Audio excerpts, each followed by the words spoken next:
Moving on to track 2, Elizabeth Taylor. So this is where we introduce our heroine, Taylor.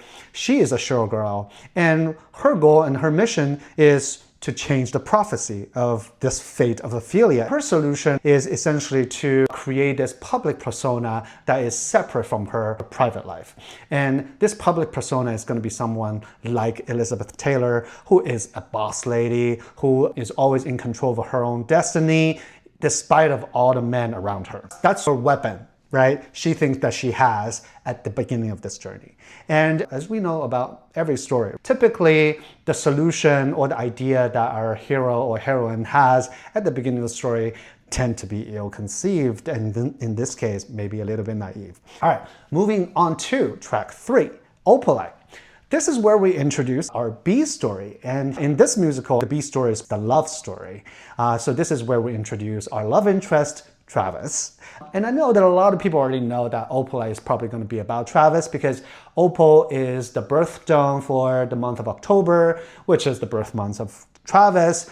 But I think the story behind the song is going to be pretty interesting because the thing is, Taylor is entering this relationship in a little bit of a misguided way. Because as we said earlier, she wants to separate her personal life from her public persona. So when she initially takes interest in Travis, she's mostly thinking about her public persona. Well, she is bejeweled showgirl, and he is Opal in human form, so why not? We're going to find out soon how that goes. Moving on to track 4, Father Figure. So this is where we introduce the villain of the story. And I know that a lot of people were saying something opposite. They were saying that Father Figure could be about Scott, Taylor's dad, or it can even be, again, Travis, because Travis has been such a chivalrous boyfriend to Taylor who's like so protective of her, like a father figure.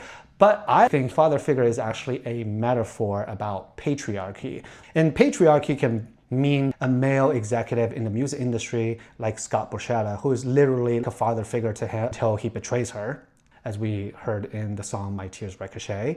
Or it can also be like But Daddy, I Love Him, a critique about the misogyny in the fandom itself or in the society at large. And this father figure is going to seem like he is a sweet, protective figure, but it's actually a trap. In reality, he is the one who really wants to control the narrative and controls every single life decision of Taylor. And the goal is to extract all the glamour, all the glitter, all the talent out of her until she is carved out, burnt, and hollow, like a piece of wood. Yes, that's track 9, wood.